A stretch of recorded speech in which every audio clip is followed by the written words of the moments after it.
All right, I'm thinking there could be a few more people that will join shortly. Hi, I'm Chuck Scatterday, and I'll be the moderator this afternoon. Welcome to the Integrated Online presentation from West Virginia University and the Reed College of Media. We've offered the renowned online master's degree programs in marketing communication. Thank you for joining us today. We'll be discussing the series of COVID kickoff, hyping the virtual fans, and we'll be joined today by Kelsey Berg, Manager of Digital Media Content Creation at the NHL, and Matt Perl, Director of Marketing and Broadcasting from the Oakland A's. Quick reminder, make sure you keep your mics muted. And if you need to, you can actually stop your video and just listen if you want. There will be questions in the chat feature, and we'll get going from there. So with that, a quick hello. We'll have Kelsey and Matt say hello, a little bit of where they're from, what they've been doing right now. Kelsey, why don't I start with you in terms of the NHL and where you are and what's going on? Sure. Hi, I'm Kelsey Berg. I'm the Manager of Digital Media Content Creation at the NHL. I sit under the fan engagement team, and we focus exclusively on our outward-facing fan content, which includes paid media, email, and engaging fans at events, and as well as tune-in. So it's been about 3 years almost since I've been with the league.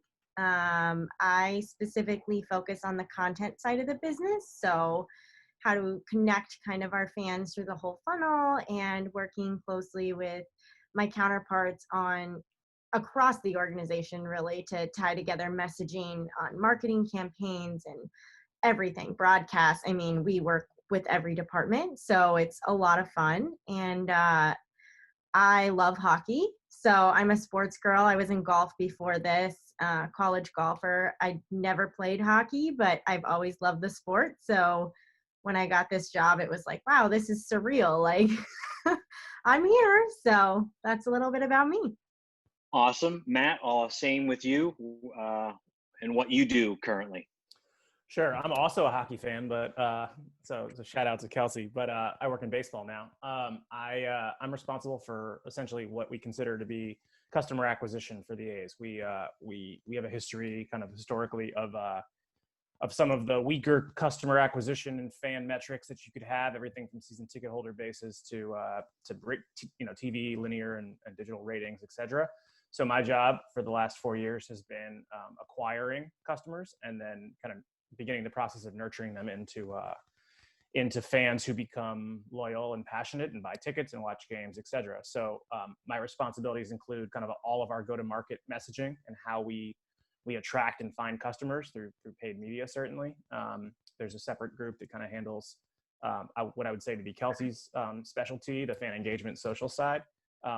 And then I also oversee our broadcasting operation, which is a huge part of our tentacles right now, certainly in chatting with fans and ways to kind of get them in. So that area has certainly changed in the last 5 months with COVID, but that's generally the area that I come from.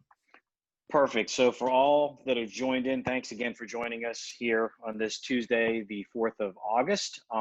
So a little background for the three of us, we did a pre-call and we all shared who we root for. And for those of you that are sports fans, if I asked the question, what would you do if a Capital fan, a Bruin fan, and a Penguin fan all got together? Well, you'd have this conference call in this session. So we agreed to get together and we're going to talk it out and have a great time and respect each other's teams and have fun and enjoy the playoffs as they're here. So Matt, you touched on it. So let me come back to you, series of questions, and I'll go back and forth. You touched on it, but let's unpack it a little bit further. How has COVID-19 affected your marketing tactics? It's been pretty dramatic. The first thing that we did immediately here in the Bay Area was really try and lean in as far as we could to the community-centric nature of what we were doing and offering for our fan base. By that I mean we really tried to spend energy and time dialoguing with our community and using our platforms to help share critical messaging So instead of kind of leading the path with A's-centric messaging, we used our platform, whether it was our audio platform, whether it was our social media, et cetera, to kind of amplify critical community messages, everything from wearing a mask to kind of the inequity that exists in the African American community and how those folks were being addressed in our community, Oakland being an incredibly diverse area.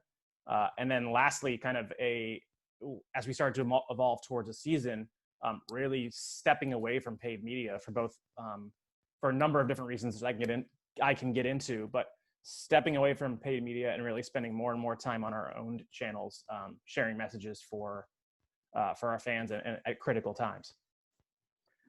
And Kelsey, I'll volley the same question to you. How has COVID-19 affected your marketing tactics, probably more for the league? Yeah, our world kind of came to a halt when the NBA announced suspension of their season, and we instantly were all texting, calling each other like, we're next, aren't we? We're next. Messages of health and safety from our players were a huge priority, and they really dove into this firsthand, giving fans kind of, that front hand look of, hey, we're as concerned as you are. We know this is hard. Sports are kind of that rallying cry between so many people, and they really bring people together. So I'm sure as Matt saw too, the MLB pause, and we all kind of stopped at the same time. And it really kind of created this almost disruption because people were just like, wow, sports stop, this has to be kind of serious. So for us, our players really leaned into it, which was huge, giving messages to their fans about wearing a mask and being safe and social distancing and, knowing that it's only temporary, sports will be back. And then also from our side, kind of the same approach, communicating outward with our fans. It's okay, we miss you. Hockey will be back, but we need to do the right thing now, and kind of shifted to focus on embracing the community side and, honoring our frontline heroes and dealing with all the racial injustice issues and all of those things. So that's where we've really leaned in. Excellent. As we continue on, I see there's some questions and some shout outs in the chat, which is awesome. We kind of stirred the pot with our fandom, but that's fine. That's what we're here for, fans to some degree. Matt, let me come back to you. Have you had to, do any major pivoting on the marketing and sporting fronts? I don't want to say you've had to scrap anything, but if you had to pivot for the team with a short window that Kelsey just mentioned, like we're next, and then boom, it's happened. Oh yeah. Well, let's see. I mean, going back to February, it's also a critical, or March even, it's a critical, time for the baseball season. We're just hitting our stride from everything with spring training and kind of new partnerships, et cetera, that are all taking shape. One of the more physical examples of some of the changes we had to take is essentially taking our $1 million budget around promotional items, bobbleheads and stuff like that, hats, and needing to just pause it. And these are partnerships that we've had for a long time and people that we've worked with extensively. And some of the supply chain was coming from, China, and specifically where a lot of the concerns were coming from at that time. So making radical adjustments there and figuring out what to do with the promotional items. And then part of my primary responsibility is ticketing. Like we generate, 1.5 million ticket sales a year. What do you do with the apparatus around ticketing and the people around ticketing, as well as the revenue generation side of it and the marketing behind it? How do you kind of untangle that and unwind that without, quite frankly, like pissing off your partners? If you're spending $500,000 in the market and all of a sudden there's nothing to advertise, what do you do? So a lot of my job for the last, couple months has been kind of partnership management on that side, and then revenue preservation has been a critical 2-word phrase that we've been looking at. Everything from, okay, so we have a 5-year partnership with Ring Central or State Farm, and this year we can't fulfill a lot of those responsibilities on a partnership side. So what do you do? How do you use your platforms? How do you communicate with fans in a way that doesn't feel saccharine or unrealistic? So we've had to make some massive adjustments, and then begin to communicate with our fans and say, yeah, sorry, here's your money back. We still want you to love the A's. Here's some other ways to do it. And I could go into that that path a little bit and explain what we've done with our fan engagement side. But I think that kind of answers the first part of your question. Excellent. And Kelsey, I'll come to you in a second. I know some of the media folks that I've worked with have had to go to classic replays, all-time teams, best moments to generate. So it's a great line here. Revenue preservation. I like that. I'm sure there's a lot of people on this call that have had to deal with that. So Kelsey, what areas did you have to pivot in the marketing of your sport and the fan experience and whatnot as this happened to us? Yeah, exactly what you said. Kind of bringing back the old replays of games, but focusing more on unique content campaigns. So we went into full speed on developing new series that were going to be keeping our fans engaged and still hockey related. One that took off pretty well was Hockey at Home, where we basically had Zoom press conferences and got to know our players a little bit better on a personal level and not just focus on hockey, but you know, Patrick Marleau having his kids behind him in the presser. And like, you really got to see the genuine personalities of our players. And I think that really drew the fandom even more because people really got to see that raw side of them and the struggles of being at home, you know, parenting. And some of the players were saying it's harder for me being a full-time dad than, you know, being on the road for 82 games straight. Like, that's pretty powerful messaging because, you know, it's just one of those things where you're connecting in a different level with those players. But we played a lot of replay games, like you said. We had the Stanley Cup Final Clincher Series, so we replayed a lot of the Cup games on different broadcasts. We had Hat Trick Trivia, which was hosted by PK Subban, and he kind of had fans come in and they got to answer 3 questions, and if they got it right at each level, they were awarded a different prize. We had some special guest stars that came in on that, like Commissioner Bettman himself. The most famous, probably, official in the game, Wes McCauley, came in, delivered lots of humor on his end. So it was a great series. And then, you know, things like who wore it best, our NHL.com staff writers kind of debated who wore the best numbers 1 through 99 in the game now and in the past. So a lot of talk around that aired on network as well as .com. So there were a lot of unique content series that were developed and then specific social campaigns as well. Excellent. A reminder, any of our participants, there's a chat and there's a mention here from Chad Harris talking about how sports radio had to do some of the same things, were all-time, topics to come up with timeless or evergreen kind of content. Kelsey, let me stay with you. Matt, this obviously will be coming your way in a second. For you, Kelsey, how did you engage fans without having them in the stands? And Matt, for you, I know that's a little different because spring baseball started and there would have been fans, blah, blah, blah, blah, but we'll get to that in a second. So, Kelsey, how did you engage with fans without them being in the stands? And I guess as it relates to both of you, Kelsey, you would have had fans in the stands, and then it was immediately slam on the brakes. Yeah. So for us, this is all new, right? Who's thought of the NHL playing over the summer? That's been kind of a very unique shift for us. So we kind of had a lot of fun with that, but we specifically leaned into social media, TikTok, Instagram, Twitter, really leaned into those channels specifically and created unique campaigns such as Hockey at Home. In addition to the player Zooms, we had our fans reenact some of the greatest plays on TikTok. So we posted, a Pekka Rinne save, and we had fans submit their best reenaction at home. And some of them were so clever, balls bouncing off of cars and diving across their lawns in the living room. I mean, it was great fan content, and that really, I think, took off for us. And people kind of felt they were still connected to the game, even though sports weren't happening. And then we also launched My Playoffs Moment, which was showing us how you're celebrating from your house. So kind of getting that fan hype, a little trash talking going on between rivalry fans, showing your best, moment of being a fan for a certain team, as well as just how much you miss hockey as a whole. So all the way leading up to now, and then really now we're seeing tons of fans getting more involved with games resuming and, really leaning into showing us, why we think their team should win over any other team, or, really interesting ways fans are participating.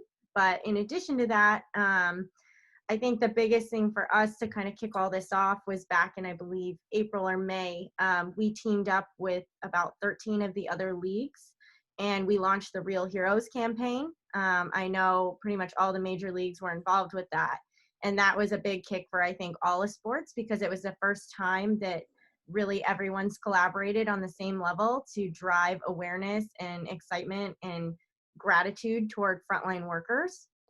So it was a campaign focus where players would kind of put tape over their name on the back of their jersey and write in who they fight for. And so it was really unique. I mean, you had NFL players talking about local nurses that they had never met. And Haley Wickenheiser is, a Canadian professional ice hockey player, and she was working on the front lines as a nurse, and Wayne Gretzky wrote her name on his jersey. And it created this great connection of, honoring those who are really giving their all and dealing with the front lines of the pandemic that you and I certainly don't see every day. And just understanding like that sports really are there for each other, and it's bigger than just a puck or a ball. It's really a family and a community together. Excellent.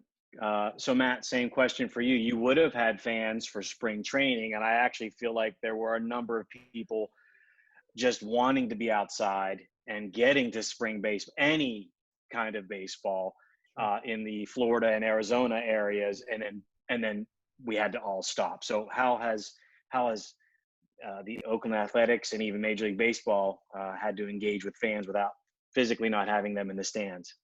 It's interesting hearing right after Kelsey, because you think about the team sits at a hierarchy that's below the league. So a lot of the social justice and a lot of the overarching campaigns, we were subservient to what the league was doing, right? Like, so Major League Baseball said, hey, we're launching this campaign. Can you support us? Kind of what I was alluding to earlier, that we were not necessarily like super proactive. We took a very conservative approach to using our platform to share our message. Like, hey, go send us this. That we had some fun as it kind of got a little closer to more recent times. Like when it first happened, we were so quiet. And if, I don't know how many of you actually follow the A's on social channels, but we are not a quiet team. We are bombastic and fantastic, as people say. Historically, we have these bright colored uniforms. We've, this history of, mustaches and mutton chops and all that kind of stuff. So we are not a quiet group. And for us to take that tone was pretty dramatic for a lot of the people internally as well. So immediately after spring training was halted, we went to crickets almost. We let the league drive. We supported some community messaging, but it was really like in the form of a retweet kind of thing rather than proactive. One thing we did that was kind of fun that made some national attention at our four-letter friend there, Chuck at ESPN, was we did a campaign where as we got a little closer towards real opening day, we asked fans to send in their moments, just them playing baseball and doing anything, not like specific plays. And then our announcers, our radio and TV announcers, did play-by-play to the action. So little Timmy just hits a double out to left field. And that was like kind of first of its kind and pretty strong response socially. But again, so benign in terms of any sort of message. I'll spin forward. So that kind of was the main way we communicated up until the last couple of weeks and months. And then most recently, we jumped on board. Our president is a soccer guy, was a soccer guy, is a soccer guy. And we did a lot of research through what the EPL was doing, as well as La Liga, and understanding how the restart had happened in Europe and what was successful. So we really leaned into the cardboard cutouts, the images of our fans, both our season ticket holders as well as community initiatives to try and fill the Coliseum, which is a 55,000 seat, relic of a bygone era, these just awful looking stadium, and filling it with as much kind of energy and excitement as we possibly could. So everything from, actual cutouts to stuffed animals to our broadcasters in certain areas, our opposing team fan zone where they're up in the upper reaches of the stadium, really trying to pour as much energy into that space, and then raising, as you buy one of these cutouts, it goes to charity. So we've sold about 10,000 cutouts at this point. We actually announce the attendance every night. It's just like it's become this this fun execution to get fans involved, and then we've pulled in, community sponsors, the zoo, the ASPCA, things like that, where you can sponsor your dog or sponsor a zoo animal, whatever it is. So it's, again, we're always in this subservient role that we're supporting other initiatives rather than kind of leading, which is unusual for us. Not so much a question, but a statement I've noticed watching some baseball and some hockey. And then I have some friends that are part of the Los Angeles Dodgers production crew, and all the different things for fan engagement, from whether it's a DJ with one of the sound machines that can augment when there's a home run or a tough call for the home team, or a great play for the home team, or for hockey example, if anybody on the group has watched any playoff games, when there's a goal scored by the home team that's designated, you actually get that home game presentation feel from crowd to the sound effects. So I know both organizations are really doing a good job. Yeah. Matt, we'll stay with you. You talked about the cutouts, so this is sort of in that area. How has digital engagement with fans grown in this period? And it sounds like you were starting to touch on that a little bit. Probably when this hit, you would have never thought, wow, we could have sponsored cutouts. But as an example, how has digital engagement with fans grown during the pandemic? We saw it's honestly in huge peaks and valleys. It's you have this novelty factor at the beginning of the season anyways. We always see increases in our TV ratings, our linear streaming ratings, our digital, social engagement metrics, followers, etc. The stuff always goes up and down. So as we got quiet immediately after the pandemic, so did our followers. We really didn't see a lot of traction. And then as kind of the restart began, it became clear that folks wanted to talk, and we were willing to talk with them. As we all know, social media is just one of those powder kegs where something happens and all of a sudden engagement begins. So a lot of the discourse was around the Black Lives Matter movement and a lot of our support of it, as well as some of the discourse around the safety issues of restart. So we had some difficult waters to navigate, which is one of the reasons we were so quiet in terms of understanding. I can give you one anecdote here. We were told that on opening day, when the Cincinnati Reds, so it's close to Morgantown, when the Cincinnati Reds debuted the stencil on their mound with some messaging about Black Lives Matter, they were getting somewhere of 1,000 to 1,200 calls a game of people complaining about it. And I don't know what complaint means, whether that's financial complaints or whatever it is. So just the amount of engagement that occurred that had, political bent or something like that, really became precarious. So our engagement was like, look at this old picture of Reggie Jackson or Mark McGuire. It was like that kind of stuff that got people talking. If we touched anything that was temporal or about this issue, it became a political discourse, which is never a good thing for anybody. Yeah. Kelsey, coming back to you, how has digital engagement with the fans grown for the NHL? Yeah, I would say not just limiting to the fans, but with our players as well.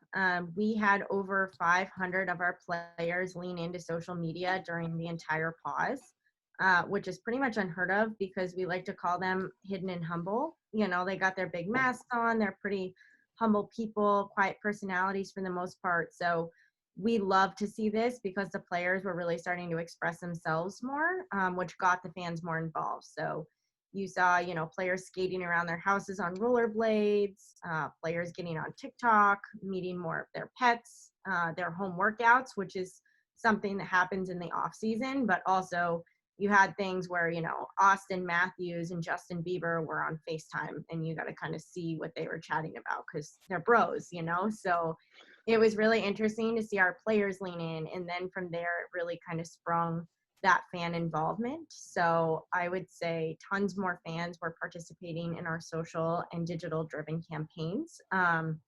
These included taking quizzes online about, which playoff team should you root for, or, who do you think is going to win? So these sorts of things we kind of launched again with the return of hockey. So it's been really interesting to see that. We've driven, a new AR campaign where fans can kind of basically like Instagram, where it flips through the logo above your head and it tells you who the team you think is going to win, and it's not always your team. So it was pretty fun to see some fan reactions to that. So they've definitely leaned in more on the digital side of the business. And then from our side, we've been driving to get the fans, focus on tune-in messaging and local network broadcasting and all that sort of stuff to drive fans, to remind them that hockey really is back and playoffs really are happening. So it is exciting. A lot of people have seen it. And then in addition to that, just keeping them engaged with our Morning Biscuit, which is our daily newsletter that goes out, sharing kind of the things happening around the league, as well as Between Shifts, which is our every Monday newsletter that goes out kind of highlighting the best from the week prior. And then in addition to that, we launched our playoffs campaign, hashtag #WeSkate4.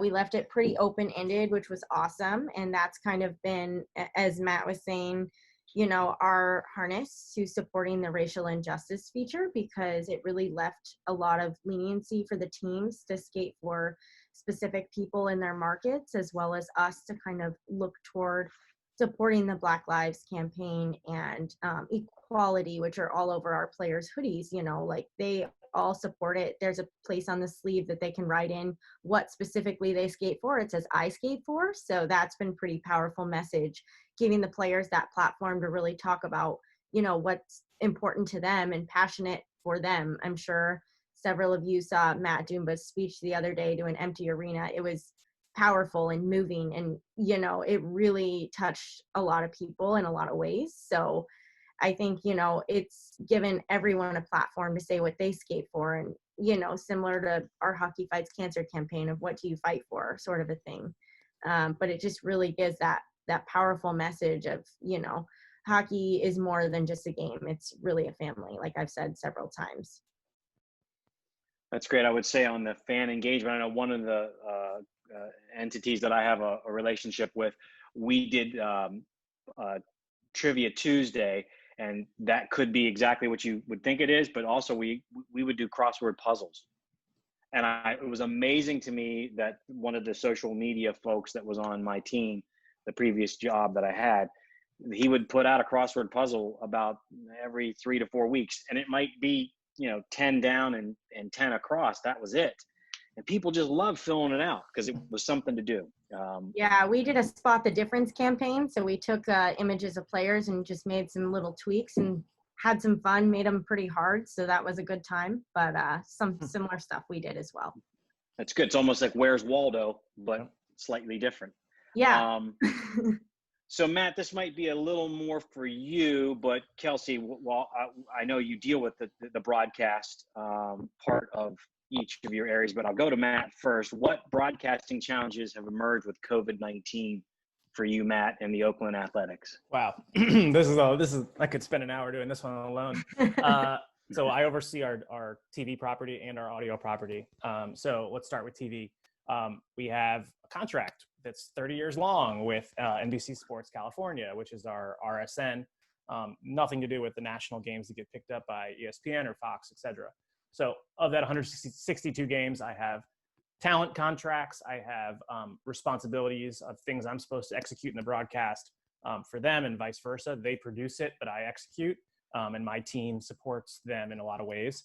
So with all of those contracts and then shrinking it down to 62 games, how do you fulfill sponsor requirements, and how do you pay your broadcasters and all those kinds of things? So there's managing kind of the legal and the back side of it, which has been a challenge. The biggest one is the operational challenge of the social distancing protocol, as well as kind of telling the story of a ball game with a limited footprint. So the county we're in here gives us a protocol of this is how many people can be in the ballpark if you want to play a game. We got a number, and that number leaves a pretty skeleton crew from a execution of a ball game perspective. So we had to talk about how do you create a 15 camera shoot from a normal ball game down to a 7 camera shoot. How many robo cameras are you using? I don't need to get super technical, but how many manless cameras can you operate? And then how do you distance your broadcasters? I don't know if you've read this stuff generally, but our home broadcasters always stay at home, and so do the subsequent opponents. So you're taking in what's called a world feed of just kind of the entire game, and then the two teams are essentially overlaying the graphics and the audio on top of that. In some cases, when the team is traveling, like we just were, our guys are literally sitting in their normal booths in the Coliseum in Oakland, calling a game off a TV monitor from Seattle. So the logistics of doing that, and then literally taking each broadcaster and putting them in their own press box, in their own booth. Normally they sit together. So just the logistics of putting that together were significant, and also kind of fun because it was rewriting stuff that's been done for 50 years in Oakland.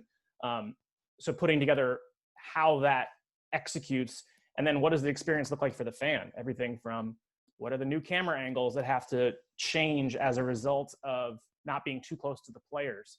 We have the luxury of having a national broadcaster who we hired from ESPN, who's now ours in Dallas, Braden, who's a former pitcher from the A's, who used to sit behind home plate and provide a very unique angle, almost an inside the glass, to steal from hockey, an inside the glass angle behind home plate so he could see the pitches and see what's happening.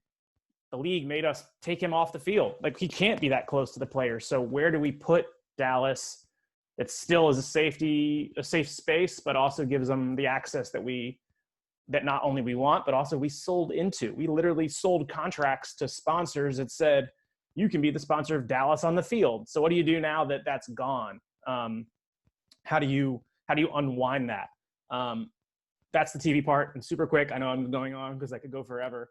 The audio side, we have the league's only 24/7 streaming channel. We own basically a channel that allows us to broadcast our games and market, as well as supply other content.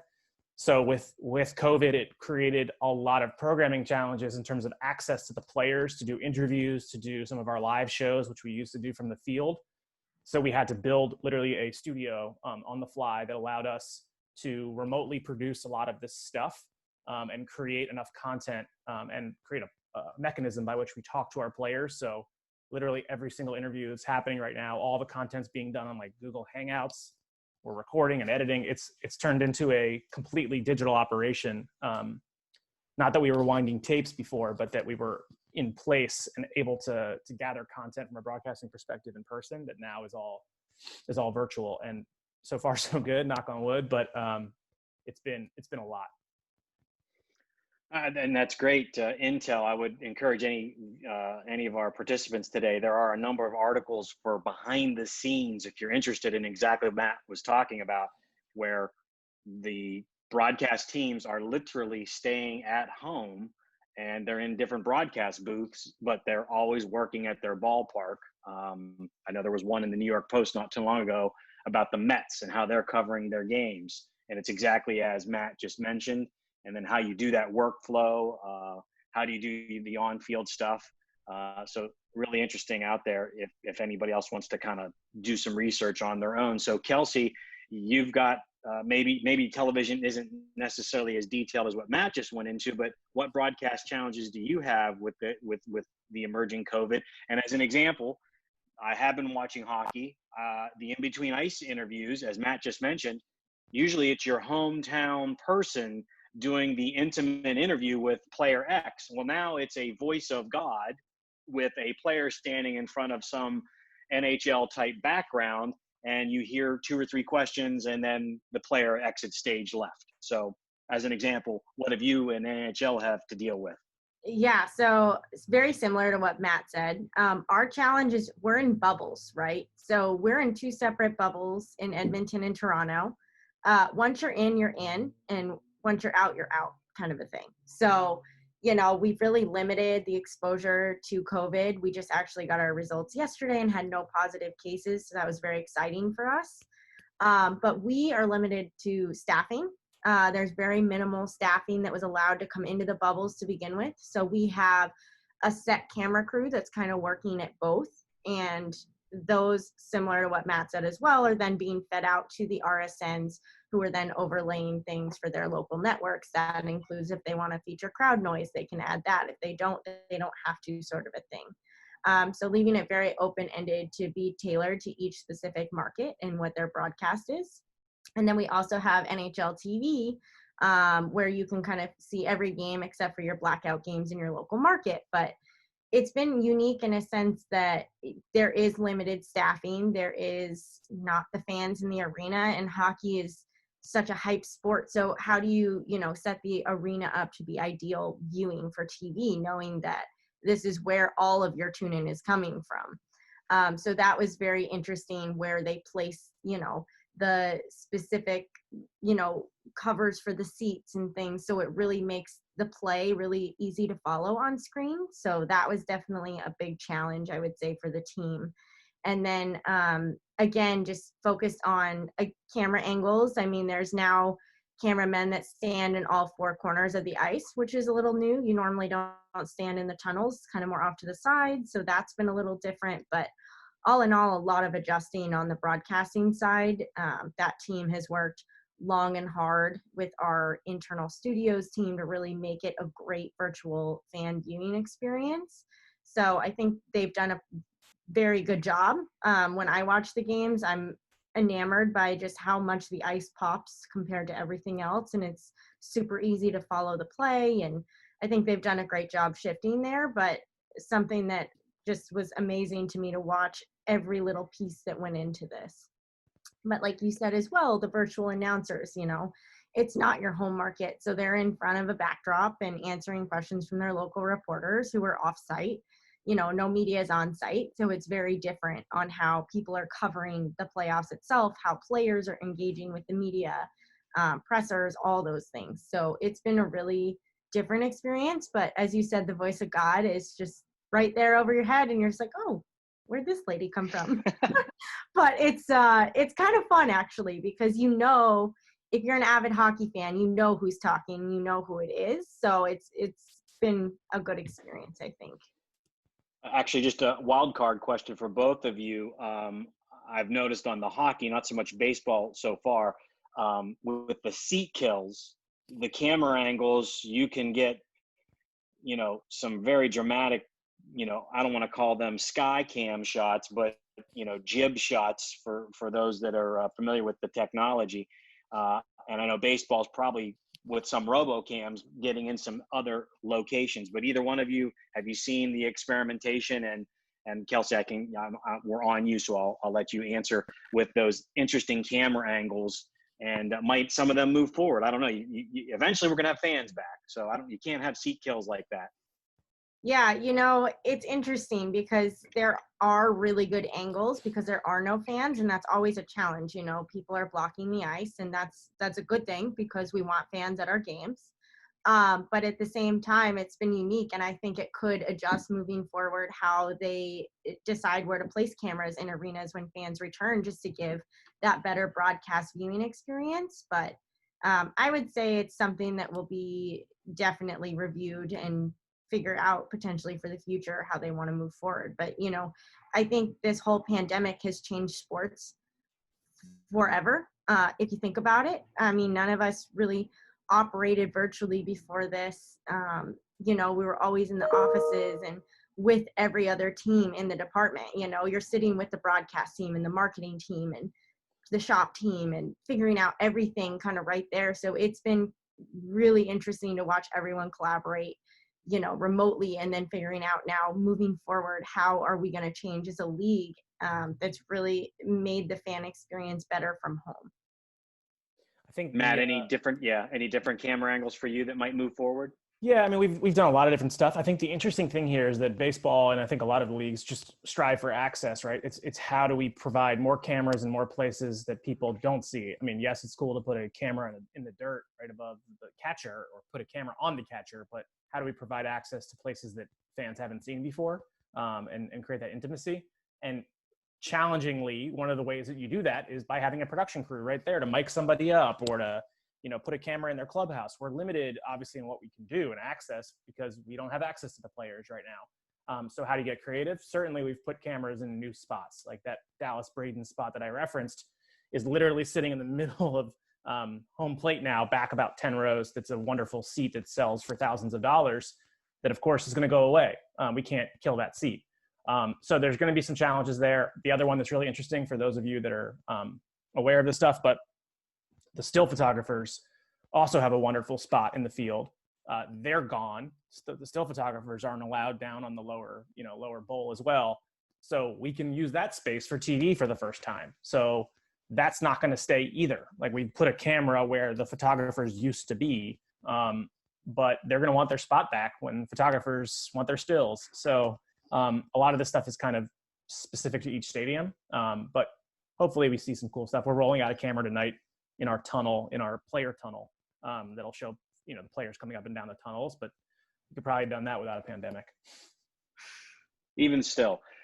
So just a handful of minutes left, and I do want to get to some of the questions and answers that have popped up in the chat area. Let me just go before I get to the open questions and whatnot. Matt, will stay with you as we start to wrap up. And I got to ask this question because it's on a lot of people's mind. How are you preparing for potential second wave if it happens? I think baseball is terrified of that reality. I think everyone is, certainly from a health perspective, but there really has not been a lot of overt communication about what our second wave plan would be, other than trying to try and finish this season. I don't have much beyond that. Sure. And Kelsey? I'm in a similar position. We're just focused on the now and making sure that our players are healthy and continuing to provide that messaging back to our fans about, staying safe, being healthy. Commissioner Bettman is the one making the call on that moving forth. So we are at his helm. He has many, many doctors he's consulting with, different personnel that are really advising him on what we need to be aware of with the virus. So I think it's been kind of from the top down approach, and we're just doing the best we can to continue under the circumstances now. And if there is a second shift, I think it will adjust as that approaches. Well, I think I can speak for everyone on this Zoom. We're glad that sports is happening because it's definitely an outreach and a way to turn away from some of the issues that are slamming us in the face. And it's not exactly the haven we're used to, but at least we can tune in and see our team, good, bad, or indifferent. In Kelsey's point of view, you're in the playoffs. Matt, you guys have a sprint here to try and get there. Question here in the chat, and I would encourage anyone as we get ready to wrap up.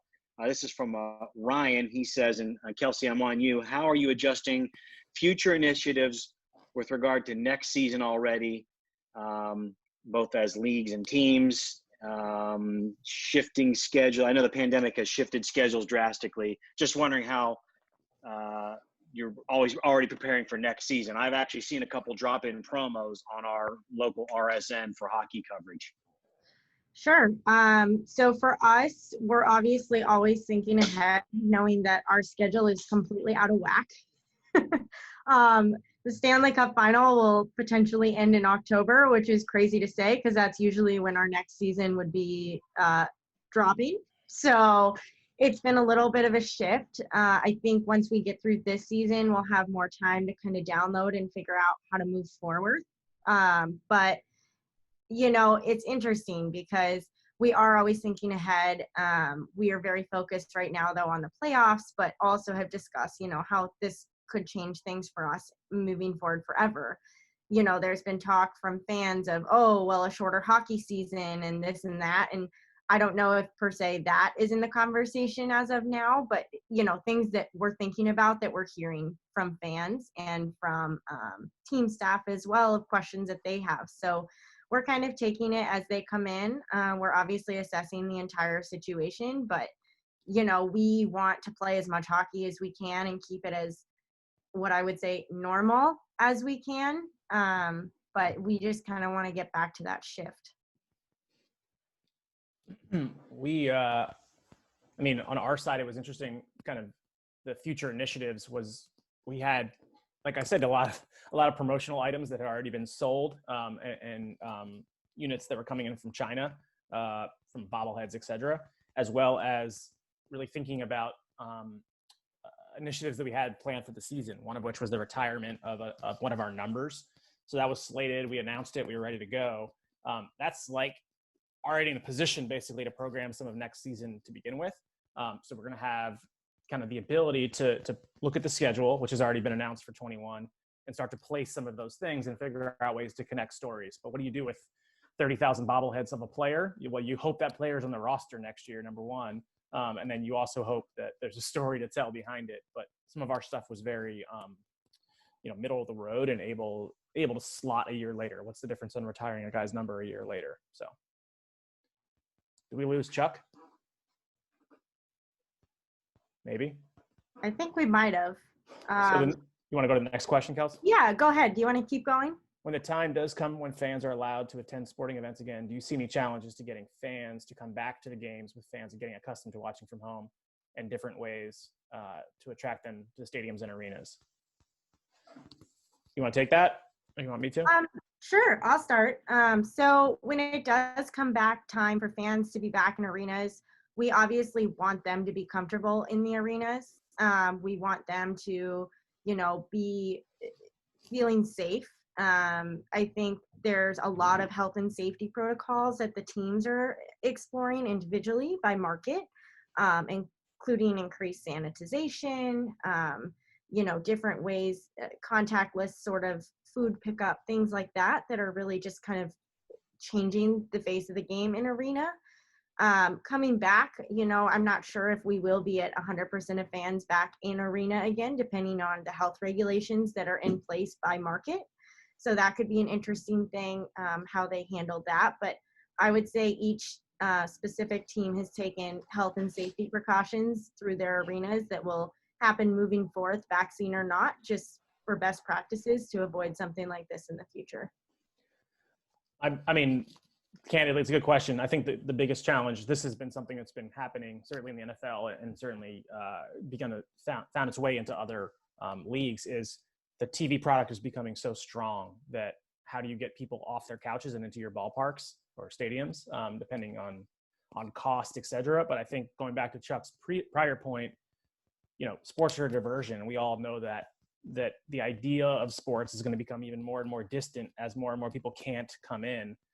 It will be a challenge, but I think the nostalgia and kind of the visualization of sitting there with a beer in your hand and the sun on your shoulders will be a huge part of our marketing and a huge part of everything we do. It's like, forget worrying about Matt Chapman or Marcus Semien and our players. It's like, do you want to be with your pals drinking beers and the social experience that baseball and hockey and all of us know.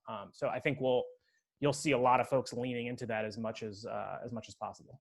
I tend to agree as well. You look at a hockey arena, goal scores, everyone's on their feet, everyone's high-fiving, cheering. You may not know the person next to you. That's just the culture of the game. So I think leaning into that is huge. I apologize. I think I had a technology breakdown and Zoom said bye-bye. And it completely logged me off. So thanks, Kelsey and Matt, for thinking on your feet. I think there's other questions that are coming in, and Stephanie's been helping on the back end as well from WVU. What COVID marketing shift do you think will continue post-COVID? That's a tough one. That is a tough one. I think COVID being so unpredictable is hard to define that. I think there will be things that stick, like more digital focused campaigns and fan engagement focused marketing, which will continue to focus on the at-home audience as well as in arena when and if that ever does come back. I think in general, I would say more fan engagement experiences on platforms such as Instagram or TikTok or Twitter, and continuing to have that one-on-one kind of dialogue with your fans on a digital space. I think that's going to be a huge thing. I also think leaning into our players more from a digital standpoint and getting their kind of lifestyle behind the scenes look, that resonated really well. So I am curious to see how we move forth with that, but I know that that's going to be a priority moving forward, is continue to lean into our players and more of their personal brands as opposed to just on the ice. Matt, your same question, coveting marketing shift after post-COVID, if you will. Yeah, it's a tough one. I was trying to kind of rack my brain. I mean, I think the biggest thing is whatever access we've given fans during this time. There's even people doing like diary cams, like in between innings and all that stuff. What emerges from that on a go forward basis that we can't take away? Once you've given somebody something, how do you take it away? I think everyone's a little resistant. We're also in the middle of a complicated labor strife with our players, so we might be in a lockout anyways. And how do we figure out a way to ask them for access and then not have to take it away or whatever it is when we return? So fair question. I'm not sure I can really fully answer it though. Yeah, as I saw Stephanie type the question, there was part of me that said, the access, oh, I'm not available. I got a thing with the trainer. I'm just not sure that's going to float, because you and your teams could actually connect with said player via Zoom or some other webcam scenario that says, well, fine, finish your training session, and then we'll take, it's going to be 5 minutes, literally outside the locker room, and we'll take care of knocking this thing out. Yep. It's almost 12:55. I think this was supposed to end around 1 o'clock. I don't know if there's any other questions that came in when my Zoom went off to Zoom land. I'm just making sure no one else has posted. I do, as we start to wrap up, wanted to thank both Kelsey and Matt for joining us. And in case there's any other questions that are coming in, and for all the participants, I know this will be available at a later date in case anybody's missed it. And in case anybody ever wants to see other ones, make sure you visit integrate.wv.edu for upcoming sessions. Matt, any parting shots? Yeah, I mean, I think overall, first of all, thank you guys for all joining. My relationship with WVU was obviously, my master's degree was huge in kind of getting to this point in my career. And we all have our winding roads, but the sports industry is certainly one that is a small one. And if you're interested in this space, continuing to kind of build your network and dialogue, find me on LinkedIn, whatever. I'm happy to help, because it's certainly, in just my 15 years or 20 years in the industry, seen how much it's all interconnected. Me and Chuck played the name game earlier on people we knew. So feel free to connect, and I'm happy to help. And maybe we're talking about more fun things in the future, not necessarily COVID. Amen to that. Kelsey, any parting shots for you? Yeah, I'll just echo what Matt said. WVU is huge in pushing me forth to where I am in my career today. I thought the IMC program was absolutely rewarding, and you met so many people in so many different industries, which is so fun to watch. I mean, Matt's a great example. We were talking about when we both graduated and how, spread out we were, and yet here we are in the same kind of industry of sports and connecting here on a deeper level, doing very similar things. So I agree. If anybody ever wants to reach out, find me on LinkedIn. Feel free to send a message. I'm always happy to chat, provide any insight I can possibly give. And I have to be very forthcoming with this, but tune in for hockey for the next 3 months. I will be very grateful for that. Go Caps. I knew somebody was going to sneak in their team. I know there's been a couple other people that they've been rooting for the Canes. I think there's a flyer presentation in here. Whatever it is, I'm just glad there's good battling going on as we push for the cup for those of us that are hockey fans. Again, thanks for joining us. I don't see any other late questions that have come in to the chat. Make sure you subscribe for things that will come on this channel, and you'll receive updates from the Reed College of Media. Kelsey, thank you. It's a pleasure to have met you. Good luck as the playoffs go underway. Matt, great to meet you. The name game was fun previously. Matt and I had an overlap of a brief time when we were at ESPN. Thank you, Stephanie, for engaging myself. My name's Chuck. I'm soon to be the new professor of practice in sports and adventure media with the Reed School of Media once school goes back. So cross your fingers. Thanks, everybody.